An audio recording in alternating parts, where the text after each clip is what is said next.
Hola, mi nombre es Valeria. Mi reino no es un palacio, es un puerto pesquero en la costa más salvaje de Asturias. Mi ley es la del mar y mi familia son los hombres que se juegan la vida en él. Creía que mi única batalla era contra las tormentas, mi único amor, esta tierra, hasta que él volvió, Héctor de la Torre, el señor del castillo que domina el acantilado, un hombre viudo, amargado y cínico, con una herida en el alma tan profunda como el océano. Me despreciaba por mi libertad y yo lo odiaba por su arrogancia. Esta es la historia de cómo la dueña del mar y el señor del castillo libramos una guerra de voluntades, miradas y silencios. Es la historia de un beso robado que lo incendió todo y de cómo, sin darnos cuenta, ambos luchábamos por lo mismo, sanar una herida que creíamos incurable. No te voy a contar un cuento de hadas, ni una tragedia. Te voy a contar simplemente la historia de mi vida. Mi reino huele a salitre, a redes mojadas y a la promesa de un buen jornal. No tengo un trono de oro, sino el puesto de mi padre en la lonja, un lugar conquistado a base de gritar más que las gaviotas y de tener una mirada más dura que las rocas del acantilado. Me llamo Valeria, y desde que mi padre se fue con la marea hace 3 años, soy la dueña de este puerto. Los hombres, lobos de mar con la piel curtida y las manos como anclas, me respetan. Saben que mi palabra es ley y que mi furia, cuando se desata, es peor que cualquier tormenta del Cantábrico. Mi vida transcurre entre el rugido del mar y el aroma de la sidra escanciada en la taberna de Helena. Mi única confidente. Es una vida dura, real.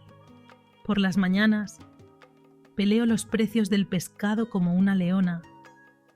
Por las tardes, siento el orvallo, esa llovizna fina y persistente, en mi cara mientras reviso las redes, y por las noches caigo en la cama con el cuerpo agotado y el alma en calma, arrullada por el sonido de las olas rompiendo contra el espigón. Creía que mi única batalla era contra el océano, hasta que él volvió. La noticia llegó como llegan todas en el pueblo, como un susurro que se convierte en un vendaval. El castillo, esa fortaleza de piedra gris que nos vigila desde lo alto del acantilado, volvía a tener señor. Héctor de la Torre, el último de su estirpe, el viudo amargado, el hombre que huyó del pueblo hace 5 años tras la trágica muerte de su mujer, había regresado. La gente hablaba de él con una mezcla de temor y reverencia. Decían que su corazón era tan frío y oscuro como las aguas del pozo de la bruja, que el dolor lo había convertido en una bestia. Yo no lo conocía, pero odiaba todo lo que representaba: el dinero antiguo, la tierra firme, el desprecio por la gente que, como nosotros, vivía del mar. Él era el castillo, yo era el puerto. Éramos 2 reinos destinados a chocar, y el primer choque no se hizo esperar. Sucedió una tarde mientras ayudaba a descargar las cajas de merluza. Iván, el hijo del dueño de la conservera, un joven arrogante que creía que su dinero le daba derecho a todo, me agarró del brazo. Me dijo, con su aliento oliendo a vino blanco, que una mujer como yo no debería estar haciendo trabajo de hombres, que mi sitio estaba en otro lugar. Sus ojos recorrieron mi cuerpo, deteniéndose en el escote de mi blusa, húmeda por el sudor y la brisa marina. Sentí una oleada de asco y de furia. «Suéltame, Iván», le advertí, mi voz un gruñido bajo. «Vamos, Valeria, no te hagas la dura conmigo», insistió, apretando más fuerte.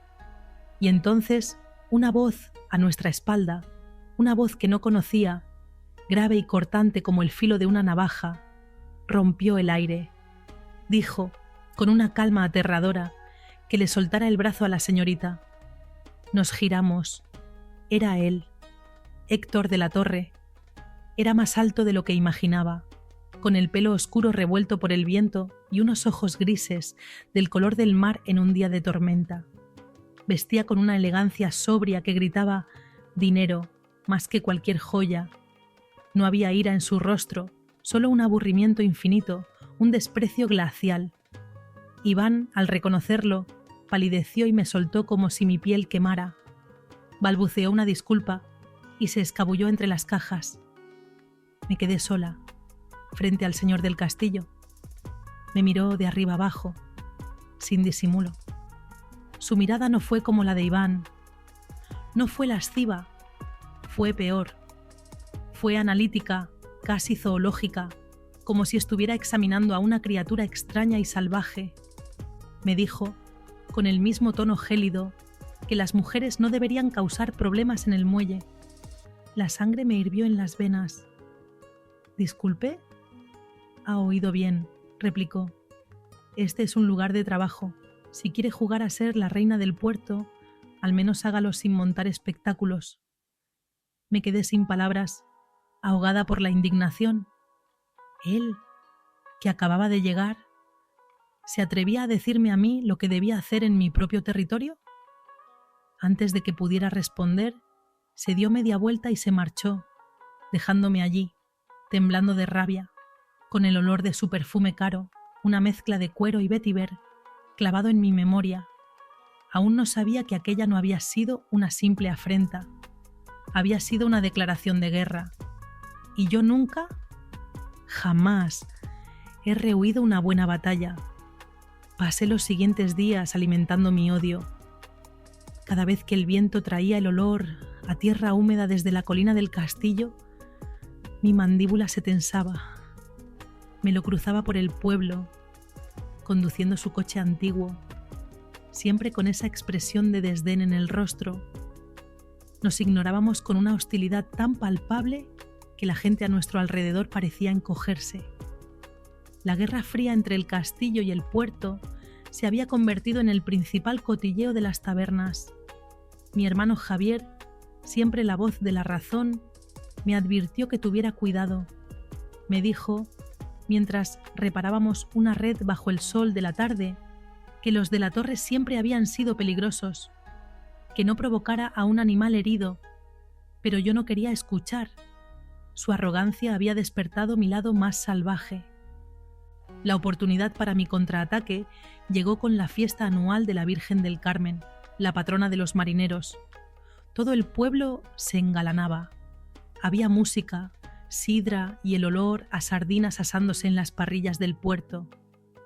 Era mi noche, la noche en que yo, como patrona de la flota, era la reina indiscutible. Me puse un vestido rojo, sencillo pero ceñido, que contrastaba con el azul del mar. Me solté el pelo, dejando que el viento jugara con él. Y bailé.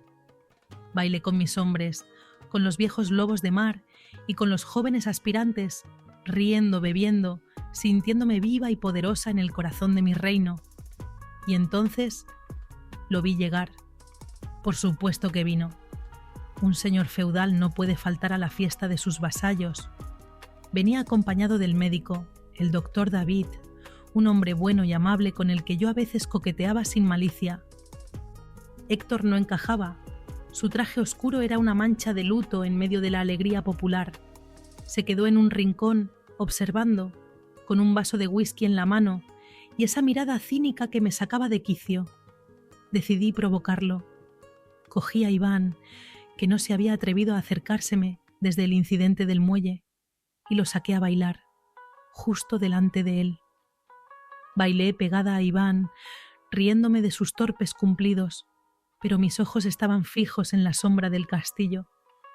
Quería que viera que yo no era una mujer a la que se pudiera intimidar. Quería restregarle mi libertad por la cara. Y entonces cometí un error. Para rematar mi provocación, rodeé el cuello de Iván con mis brazos y le di un beso rápido, insignificante, en la mejilla, pero fue suficiente. Vi cómo Héctor dejaba su vaso con un golpe seco sobre una mesa y empezó a caminar hacia nosotros. Se movía con una calma depredadora que helaba la sangre. La multitud, al sentir la tensión, se fue apartando, abriéndole un pasillo. Iván, al verlo venir, palideció de nuevo, y con una excusa patética me dejó sola en medio de la pista de baile improvisada. Héctor se plantó frente a mí. Estaba tan cerca que podía ver el destello de furia en sus ojos grises. El olor de su perfume se mezcló con el de las sardinas y la sal. ¿Ha terminado ya con su espectáculo, señorita?, me preguntó, su voz un murmullo helado. No sé de qué me habla, repliqué, levantando la barbilla. Claro que lo sabe, dijo, y su mano se disparó y me agarró del brazo, justo como había hecho Iván. Pero su agarre era diferente, no era torpe, era de acero. Odia que le toquen, ¿verdad? Odia que un hombre vulgar como ese ponga sus manos sobre usted, pero le gusta provocar, le gusta jugar con fuego. Suélteme, le ordené, intentando zafarme, pero su fuerza era inmensa. No, dijo, y su otra mano subió hasta mi nuca, enredándose en mi pelo y obligándome a mirarlo. Estábamos tan cerca que nuestras respiraciones se mezclaban. ¿Quiere jugar, Valeria? Pues vamos a jugar, pero con mis reglas. Y entonces, delante de todo el pueblo, me besó. No fue un beso, fue un castigo, una invasión. Su boca se apoderó de la mía con una furia fría, sin una pizca de ternura. Fue un beso para humillarme, para demostrarme quién tenía el poder. Probé el sabor del whisky y de su rabia. Mis manos se apoyaron en su pecho para empujarlo, pero mi cuerpo, ese traidor infame, se quedó paralizado. Y por una fracción de segundo, antes de que el odio volviera a cegarme, una corriente de fuego líquido me recorrió de arriba abajo. Cuando por fin me soltó, yo estaba sin aliento, temblando de humillación y de algo más, algo que no me atrevía a nombrar. Todo el pueblo nos miraba en un silencio sepulcral. Ese, susurró, su boca a centímetros de la mía, es el sabor de la derrota. Acostúmbrese a él. Se dio media vuelta y se marchó, dejándome sola en medio de las ruinas de mi orgullo, con el fuego de su beso ardiéndome en los labios. La humillación me supo a sangre y a whisky. Volví a casa esa noche, con el eco de los murmullos del pueblo a mi espalda y el fuego del beso de Héctor ardiéndome en los labios. Me froté la boca con rabia, como si pudiera borrar la huella de su posesión, pero era inútil. El recuerdo de su fuerza, del olor de su piel, de esa fracción de segundo en la que mi cuerpo había traicionado a mi orgullo, todo estaba grabado a fuego en mi memoria. Me sentía profanada y, lo que era peor, extrañamente viva. Los días que siguieron fueron una tregua tensa. El pueblo entero nos observaba, esperando el siguiente movimiento en nuestra guerra particular. Yo me sumergí en el trabajo con una ferocidad renovada, gritando órdenes en la lonja, negociando con los mayoristas con una dureza que asustaba a mis propios hombres. Era mi forma de recuperar el control, de reconstruir la armadura que él había agrietado. A Héctor apenas lo veía. Su coche ya no pasaba por el puerto. Su sombra ya no se proyectaba desde el castillo. Era como si, tras su demostración de poder, se hubiera retirado a sus aposentos, satisfecho. Pero su ausencia era una presencia en sí misma. Estaba en las miradas de reojo de los marineros, en el silencio incómodo de Elena cuando le hablaba de cualquier otra cosa, y sobre todo, estaba en mis noches de insomnio, cuando el recuerdo de su beso volvía a asaltarme. La tregua se rompió un martes por la tarde. El cielo, que había estado de un azul insultantemente claro, se cubrió de nubes negras en cuestión de minutos. El Cantábrico, siempre impredecible, se encabritó como un caballo salvaje. Una de las barcas más pequeñas, que había salido a por Percebes a pesar de mis advertencias, volcó cerca de los acantilados de la Punta del Cuervo. La sirena de la cofradía aulló, un sonido que siempre me helaba la sangre. Corrí hacia el espigón, con el viento arrancándome el aliento. 2 hombres ya estaban en el agua, luchando contra las olas para llegar a la barca volcada. Pero había un problema. El hijo de uno de ellos, un niño de apenas 8 años, había sido arrastrado hacia las rocas. Fue entonces cuando lo vi. No sé de dónde salió. Apareció en la playa, corriendo, quitándose la chaqueta y los zapatos sin detenerse. Era Héctor. Antes de que nadie pudiera reaccionar, se zambulló en el mar embravecido. Nadaba con una fuerza y una técnica que me dejaron sin aliento, cortando las olas como si hubiera nacido en ellas. Llegó hasta el niño, lo agarró y empezó a luchar para volver a la orilla, protegiendo el pequeño cuerpo con el suyo.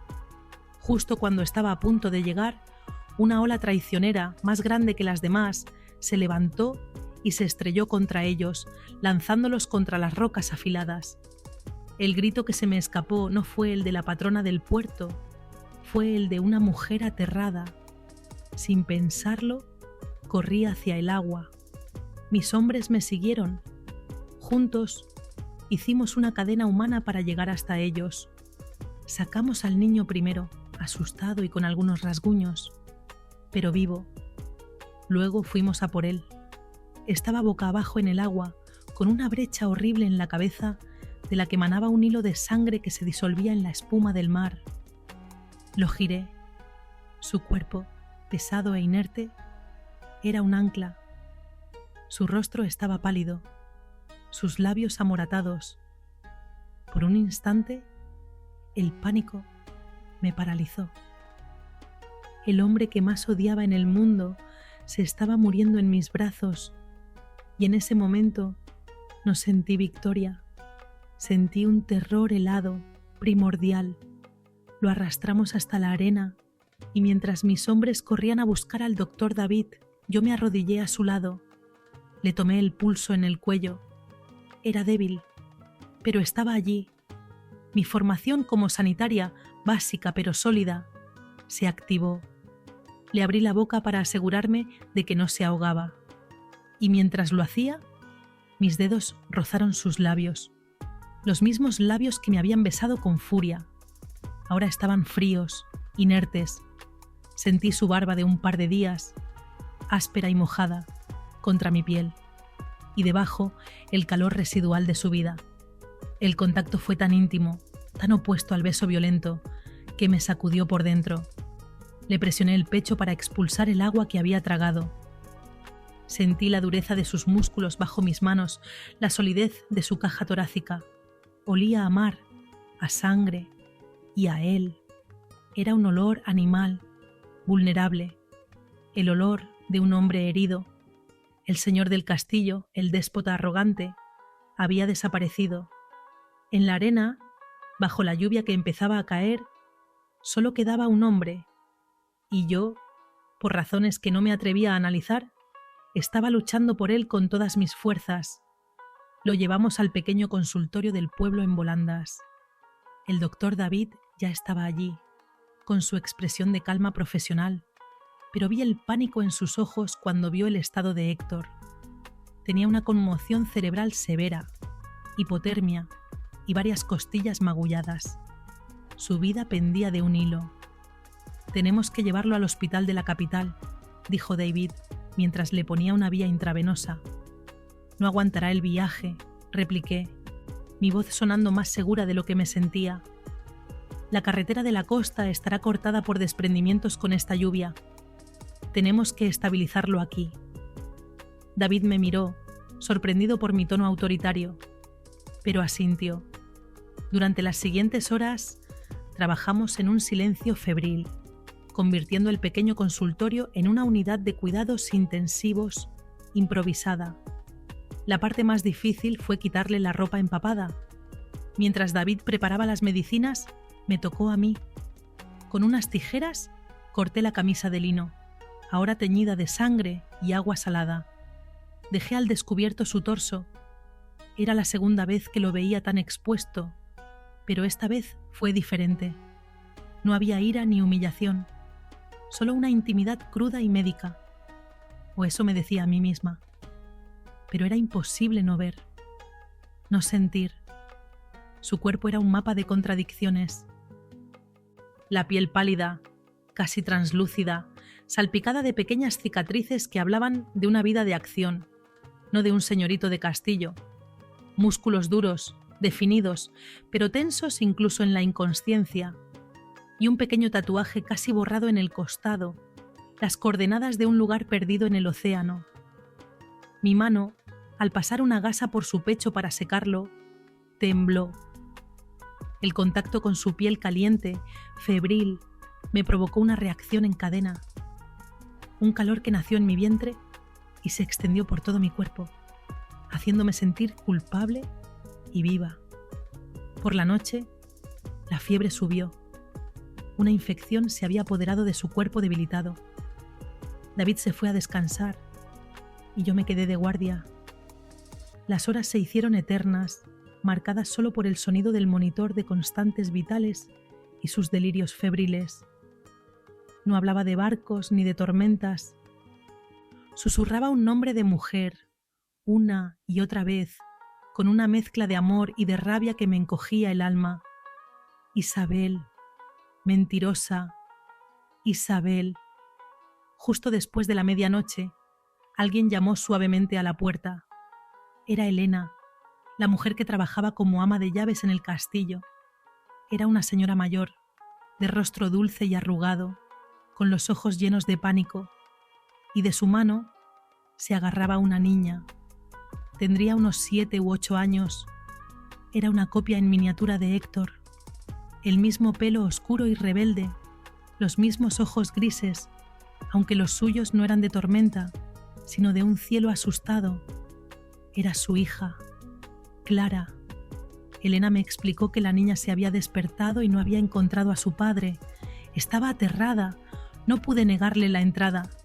Clara se acercó a la cama de puntillas, miró a su padre, tan grande e inmóvil, y sus ojitos se llenaron de lágrimas. «Papá», susurró.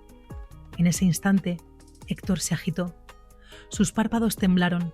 Abrió los ojos, desenfocados por la fiebre, pero vio a la niña, y algo en su rostro cambió. La máscara de cinismo y dolor se desvaneció. «Mi princesa», murmuró, su voz apenas un hilo de aire. «No llores. Papá está bien». Alargó la mano y acarició la mejilla de su hija, y en ese gesto, en la ternura infinita de ese roce, vi al verdadero Héctor de la Torre. No era un monstruo, era un padre, un hombre que había construido una muralla a su alrededor para proteger el único tesoro que le quedaba en el mundo. Clara se acurrucó a mi lado y yo la rodeé con mi brazo. Las dos, la niña y yo, nos quedamos velando el sueño del hombre herido y sentí que algo en mi guerra personal contra él acababa de cambiar para siempre. Ya no quería derrotarlo, quería entenderlo. Me convertí en una sombra en el castillo. Cuando Héctor estuvo lo suficientemente fuerte como para abandonar el consultorio, se negó a que una enfermera de la capital viniera a cuidarlo.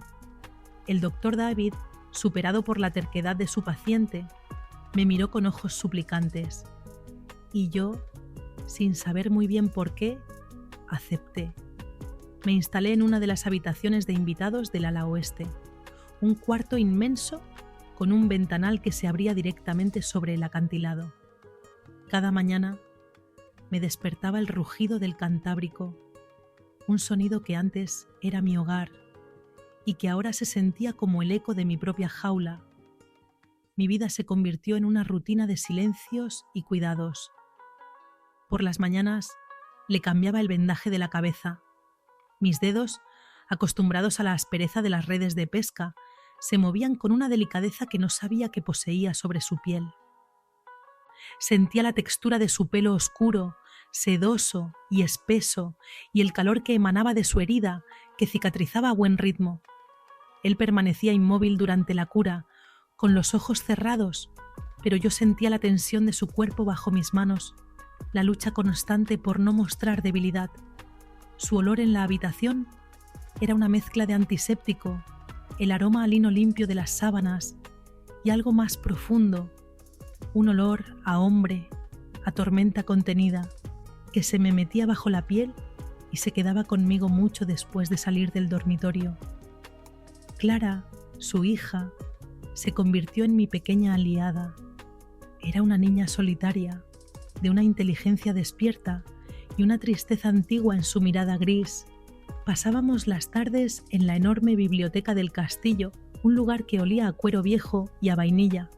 Le leía cuentos de sirenas y piratas, y ella me contaba historias de su madre, de una mujer hermosa a la que apenas recordaba, pero cuyo retrato, un óleo oscuro y melancólico, presidía el salón principal. Isabel, la mujer de los delirios de Héctor, su fantasma. Él nos observaba desde el umbral, apoyado en sus muletas. No decía nada, pero en su mirada yo veía una gratitud tan profunda y tan dolorosa que me desarmaba. Estaba permitiéndome entrar en su mundo, en su santuario, un privilegio que sabía que no le había concedido a nadie en 5 años. La tensión entre nosotros era una cuerda de violín a punto de romperse. Era una tensión puramente física, erótica, que nacía de los gestos más inocentes.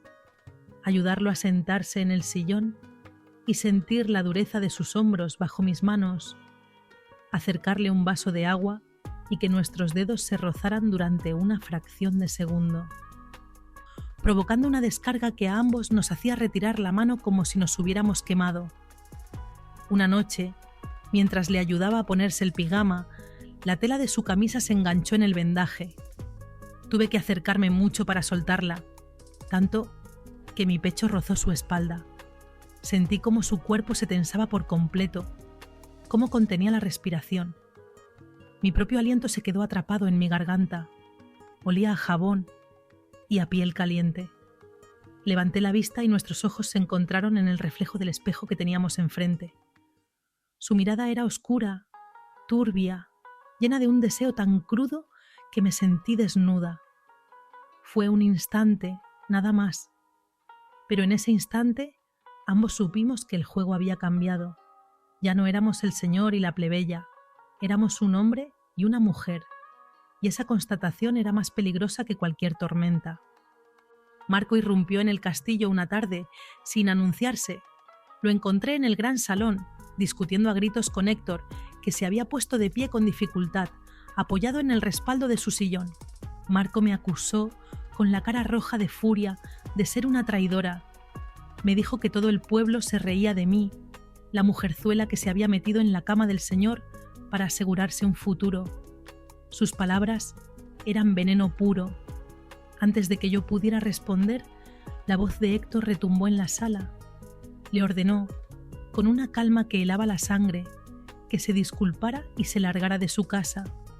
Le dijo que si volvía a faltarme al respeto, se olvidaría de que eran vecinos y le rompería los huesos. La amenaza fue tan brutal, tan primitiva, que hasta yo me estremecí. Marco, por primera vez en su vida, se quedó sin palabras. Nos lanzó una mirada cargada de odio y se fue, dando un portazo que hizo temblar los cristales. El silencio que quedó después fue pesado, denso. Héctor se dejó caer en el sillón, pálido por el esfuerzo. «No tenías que hacer eso», le dije. Mi voz, un susurro. «Sí, tenía que hacerlo», respondió, sin mirarme. «Nadie tiene derecho a ni hablarte así». Esa noche no se retiró a su habitación. Me pidió que me quedara con él en la biblioteca. Encendió el fuego en la chimenea de piedra y me sirvió 2 copas de un vino tinto que sabía a tierra y a cerezas. Nos sentamos en 2 sillones de cuero, con la única luz de las llamas bailando en la penumbra. Y entonces empezó a hablar. Me habló de Isabel, no como el fantasma de sus delirios, sino como la mujer de carne y hueso. Me contó que era hermosa, sí, pero también frígil, egoísta. Una mujer que amaba el lujo y el poder que el apellido de la Torre le proporcionaba. Me confesó que su matrimonio había sido un error, un pacto de familias, y que la única luz en esa oscuridad había sido el nacimiento de Clara. Pero no me contó cómo murió. Cuando la conversación se acercó a ese punto, un velo de acero cayó sobre sus ojos y cambió de tema bruscamente. Hablamos durante horas de libros, de música, del mar. Descubrí a un hombre culto, inteligente, con un humor cínico y brillante. Y él descubrió, creo, que yo era algo más que la chica salvaje del puerto. Era casi medianoche cuando el fuego empezó a apagarse. El calor del vino y la intimidad de la confesión habían disuelto la tensión entre nosotros, reemplazándola por una calma extraña, casi doméstica. Debería irme a dormir, dije, aunque no quería moverme de allí. Quédate, dijo él, su voz un murmullo. Solo un poco más. Se levantó, cojeando, y se acercó a un viejo gramófono que había en un rincón. Puso un disco de vinilo. Una melodía de piano, lenta y melancólica, llenó la biblioteca. Volvió a mi lado, pero no se sentó. Se quedó de pie frente a mí y me tendió la mano. «Concédeme este baile, Valeria», pidió. Mi corazón se detuvo. Era una locura. Estaba herido, pero la súplica en sus ojos era tan sincera que no pude negarme. Tomé su mano. Su piel era cálida, fuerte. Me levanté y él me atrajo hacia sí, con cuidado. Su mano libre se posó en la curva de mi cintura y mi mano encontró su hombro. Empezamos a movernos, lentamente, torpemente, al ritmo de la música. Estaba tan cerca que podía sentir el calor de su cuerpo a través de la ropa, oler el aroma a humo de leña de su pelo. Apoyé mi cabeza en su pecho. Podía oír el latido de su corazón, un ritmo fuerte y constante que se acompasaba con el mío. No era un baile, era un abrazo en movimiento. Era la rendición silenciosa de dos ejércitos que llevaban demasiado tiempo en guerra. Y en el silencio de aquella biblioteca, con el único sonido del piano y el crepitar de las últimas brasas, supe que estaba perdida. Ya no quería entenderlo. Quería quedarme en sus brazos para siempre. Desperté en el sofá de la biblioteca. El fuego se había consumido, dejando solo un lecho de brasas rojizas que parpadeaban en la penumbra. Una pesada manta de lana cubría mi cuerpo y el aroma a humo y al perfume de Héctor estaba impregnado en ella. Él no estaba. Por un instante, el pánico se apoderó de mí. Había soñado el baile, la tregua, la intimidad. Me levanté y el silencio del castillo me respondió. Era un silencio diferente al de los primeros días. No era un silencio vacío, sino expectante. Lo encontré en la cocina. Estaba de espaldas a mí, frente a una cafetera antigua que borboteaba sobre el fuego, vestido solo con un pantalón de pijama de algodón gris. Su espalda ancha, surcada por una red de músculos que se tensaban con cada movimiento, estaba a la vista. Vi una larga cicatriz blanca, casi plateada, que se perdía bajo la cinturilla del pantalón. Una herida de guerra. El impulso de acercarme y rozarla con mis dedos fue tan fuerte que tuve que aferrarme al marco de la puerta. Estaba descalzo sobre el suelo de piedra fría y su pelo oscuro estaba revuelto por el sueño. Parecía normal, un hombre preparando café al amanecer.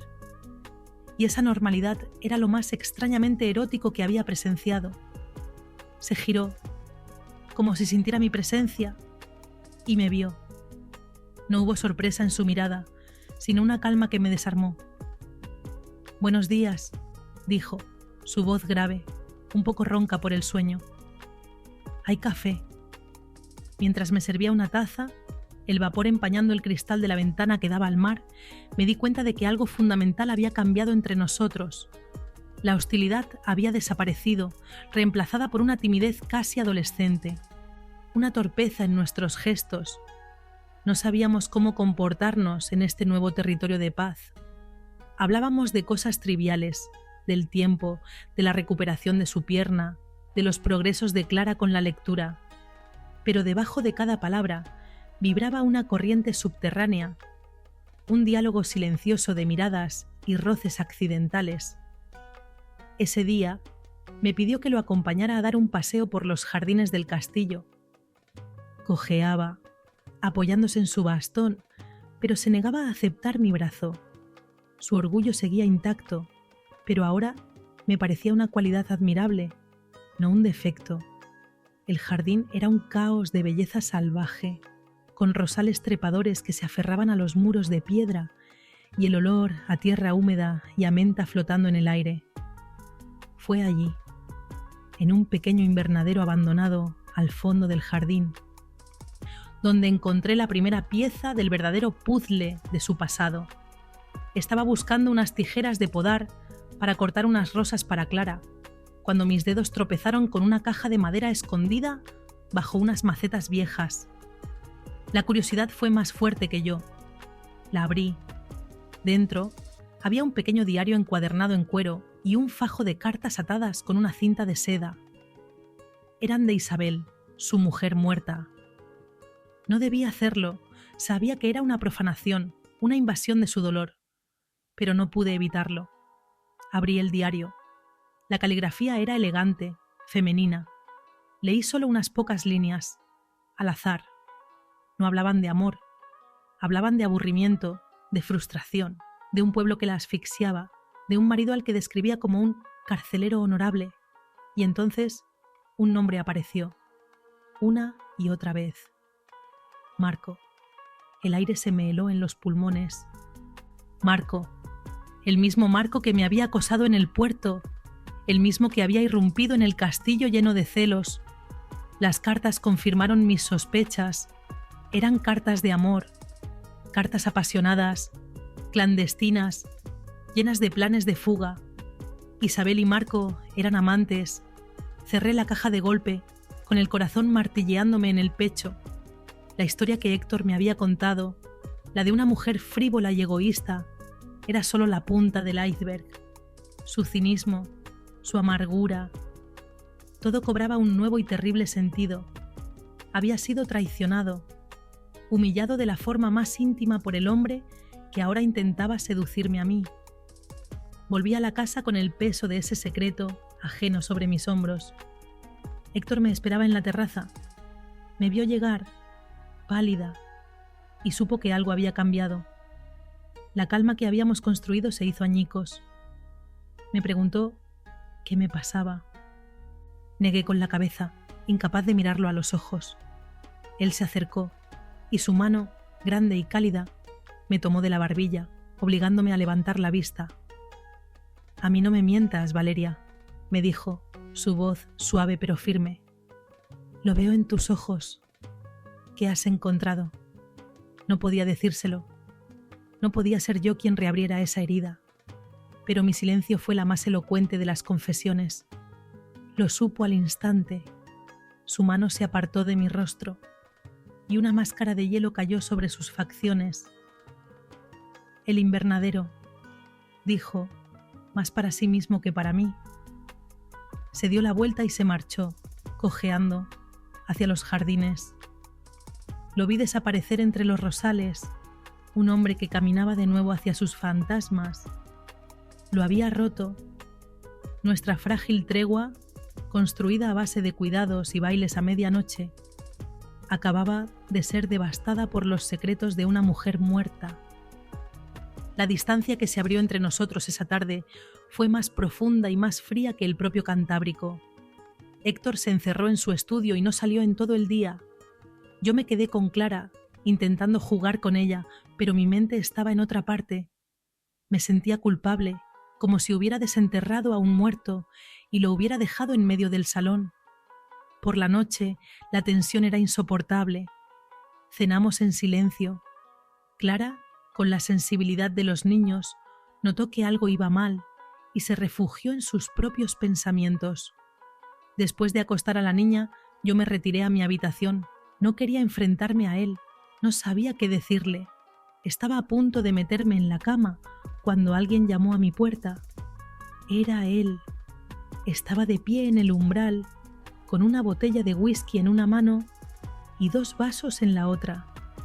Ya no llevaba la máscara de hielo. Sus ojos grises estaban turbios, llenos de un dolor y una rabia que me asustaron. «Tenemos que hablar», dijo, su voz ronca. Entró sin esperar mi respuesta y se sirvió un vaso. Se lo bebió de un trago, como si fuera agua. El olor a alcohol y a tormenta llenó mi habitación. Se enfrentó a mí, acorralándome contra la pared. Estaba tan cerca que sentía el calor que emanaba de su cuerpo, un calor febril, peligroso. Me espetó, con una voz cargada de un cinismo brutal, que si ya sabía la verdad, entonces ya sabía qué clase de hombre era. Un cornudo, un idiota que no había sido capaz de retener a su propia mujer. «Eso no es verdad», le susurré, aterrada y fascinada por su dolor.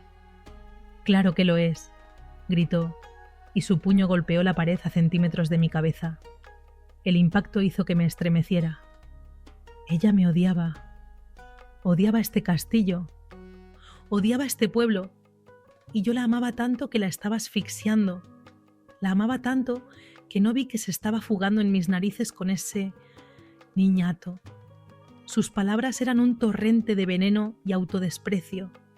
Y entonces sus ojos se clavaron en los míos y su rabia cambió de dirección. Me acusó de ser igual que ella.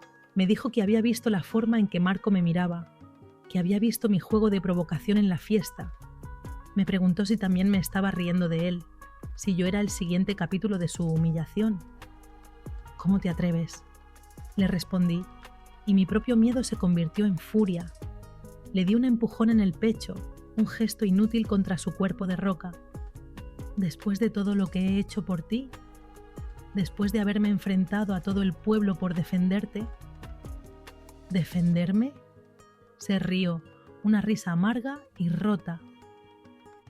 «¿O solo querías jugar a ser la salvadora? ¿Te excita el peligro, Valeria? ¿Te pone curar a las bestias heridas?». Sus palabras me hirieron más que cualquier golpe. Lo abofeteé. El sonido de mi mano contra su mejilla resonó en la habitación. Su rostro se giró por el impacto. Durante un segundo creí que me iba a devolver el golpe, pero en su lugar, cuando se giró de nuevo hacia mí, lo que vi en sus ojos no fue rabia. Fue un deseo tan oscuro y tan profundo que me robó el aliento. «Sí», susurró, su voz ahora un murmullo roto. «Eso es, la furia, el fuego. Eres tan salvaje, Valeria». Y entonces me besó. Fue un beso de rabia y de dolor, un beso que no pedía permiso, que lo reclamaba todo. Sus manos se enredaron en mi pelo, su cuerpo me aprisionó contra la pared. Y yo, en lugar de luchar, le devolví el beso con la misma desesperación. Era una batalla, una colisión de dos almas rotas que solo sabían comunicarse a través de la furia y el deseo. Mordí su labio y probé el sabor metálico de su sangre mezclado con el whisky. Sus manos bajaron por mi espalda, apretándome contra él, y sentí la dureza de su cuerpo, la evidencia innegable de cuánto me deseaba. Nos separamos, jadeando, con la frente apoyada la una en la otra. El mundo se había reducido a esa habitación, a nuestros cuerpos febriles, a la tormenta que habíamos desatado. «No soy ella, Héctor», susurré, mi voz rota. «Yo no soy Isabel». Me miró, y en sus ojos vi una súplica, la de un hombre que se ahoga y se aferra a su único salvavidas. «Lo sé», dijo, y su voz era la de un hombre que acaba de firmar su rendición. Y eso es lo que me aterroriza. No sabía si aquella confesión era el principio de nuestra salvación o el preludio de nuestra destrucción definitiva. Pero en ese momento no me importó. Lo único que sabía es que la guerra había terminado y en sus ruinas algo nuevo y aterrador estaba a punto de nacer. La noche que siguió a nuestra explosión fue un limbo de silencio y piel. No hubo más palabras, no hubo más peleas, solo el lenguaje mudo de los cuerpos que por fin se reconocían. Me llevó a su cama, la misma donde había delirado el nombre de otra mujer, y me hizo el amor con la reverencia de un hombre que reza y la desesperación de un hombre que se ahoga. Fue una noche de primeras veces. La primera vez que sus besos no eran un castigo, sino una pregunta. La primera vez que mis caricias no eran un deber, sino una respuesta. Exploré cada centímetro de su piel, cada cicatriz, cada músculo tenso, como si estuviera leyendo en braille la historia de su dolor, y él me sostuvo entre sus brazos como si yo fuera la pieza más frágil y valiosa de su castillo, el único tesoro que no estaba dispuesto a perder. Cuando el amanecer se coló por el ventanal, tiñendo el mar de un color perla, supe que algo se había roto y reconstruido entre nosotros. Éramos dos extraños que se conocían mejor que nadie en el mundo. Los días que siguieron fueron extraños, frágiles. Intentábamos construir una normalidad sobre las ruinas de nuestra guerra. Desayunábamos juntos en la cocina, con Clara revoloteando a nuestro alrededor, feliz de ver a su padre sonreír por primera vez en años. Dábamos largos paseos por la playa, a veces en silencio, otras veces hablando de trivialidades, pero el fantasma de Isabel seguía entre nosotros. Yo sabía que, hasta que él no me contara la verdad sobre su muerte, sobre el final de su historia, la nuestra no podría empezar de verdad. La oportunidad llegó una tarde de niebla. La bruma del Cantábrico había envuelto el castillo, borrando el mundo exterior, dejándonos solos en nuestra isla de piedra y secretos. Estábamos en la biblioteca, frente al fuego. Clara dormía arriba. El único sonido era el crepitar de la leña y el latido de mi propio corazón. Me armé de valor. Lo miré a los ojos. «Héctor», dije, mi voz suave pero firme, «cuéntamelo. Cuéntame cómo murió». Vi la lucha en su rostro, el impulso de volver a levantar el muro de acero, pero me sostuvo la mirada, y en mis ojos no encontró juicio, solo la necesidad de comprender. Suspiró, un sonido largo y pesado, como si soltara un aire que llevaba 5 años conteniendo. Me contó que la noche de la tormenta, la noche del naufragio del que todo el pueblo hablaba, él no estaba en el barco, estaba en el castillo. Había descubierto la infidelidad de Isabel y Marco esa misma tarde, al encontrar una de sus cartas. La confrontó. La discusión fue terrible, un huracán de reproches y verdades dolorosas. Ella le confesó que nunca lo había amado, que iba a fugarse con Marco, que se llevaría a Clara con ella. Le supliqué que no lo hiciera, me dijo, su voz rota, la mirada perdida en las llamas. Le dije que se fuera si quería, pero que no me quitara a mi hija. Ella se rió. Me dijo que yo no era nadie para impedírselo. Salió corriendo del castillo en mitad de la noche, hacia el puerto. Iba a encontrarse con él, a fugarse en uno de los barcos de la conservera. Continuó, su voz apenas un susurro. Me contó que él la siguió, desesperado. La alcanzó en el sendero del acantilado, el mismo donde yo lo había visto por primera vez. La tormenta rugía a su alrededor. Le rogó una última vez. Ella, en un arrebato de furia, lo empujó. Él trastabilló, pero consiguió mantenerse en pie. Pero ella, al dar un paso atrás para insultarlo, pisó en falso. El borde del sendero, reblandecido por la lluvia, cedió bajo sus pies. Intenté agarrarla, dijo, y vi cómo sus manos temblaban al recordar. Le cogí la mano, pero resbalaba. Y ella me miró. Valeria, y en sus ojos no había pánico, había odio, y se soltó, se dejó caer. El silencio que siguió a su confesión fue tan profundo que dolió. El gran secreto de Héctor de la Torre, el misterio que había alimentado las supersticiones del pueblo durante 5 años, era ese. Su mujer no había muerto en un naufragio, se había suicidado delante de sus ojos, en un último y terrible acto de despecho, y él había cargado con la culpa, con una culpa que no era suya, permitiendo que el pueblo lo llamara monstruo para proteger la memoria de una mujer que nunca lo amó y el honor de una niña que no merecía crecer con esa verdad. No dije nada, simplemente me levanté, me arrodillé frente a él y tomé su rostro entre mis manos. Sus mejillas estaban húmedas. Estaba llorando en silencio, y yo lloré con él. Lloré por su dolor, por su soledad, por su sacrificio, y en ese instante todas mis dudas, todos mis miedos se desvanecieron. No estaba enamorada de un monstruo ni de un héroe, estaba enamorada de un hombre. Mi regreso al puerto fue mi última batalla. Reuní a mis hombres en la lonja, les conté que me iba, que mi lugar ya no estaba allí. Vi la decepción en sus rostros curtidos, pero también vi la comprensión. Antes de irme, nombré a Javier, mi hermano, como nuevo patrón de la flota. Le entregué el reino que había heredado de mi padre, sabiendo que lo dejaba en las mejores manos. Mi despedida con Marco fue breve y fría. Se cruzó conmigo en la plaza del pueblo. Intentó disculparse, decirme que no sabía la verdad, que Héctor le había robado a la mujer de su vida. Lo miré con una lástima que era más afilada que cualquier insulto. Le dije que él no sabía nada del amor, que lo único que él y Isabel habían compartido era el egoísmo, y que se mantuviera alejado de Héctor, de Clara y de mí para siempre. Esa tarde subí al castillo por última vez, pero esta vez no iba como enfermera ni como amante. Iba como la mujer que había elegido su destino. Héctor me esperaba en la puerta, con Clara de la mano. Ya no había sombras en su mirada, solo una luz serena. ¿Estás segura?, me preguntó, su voz cargada de una vulnerabilidad que me enamoró aún más.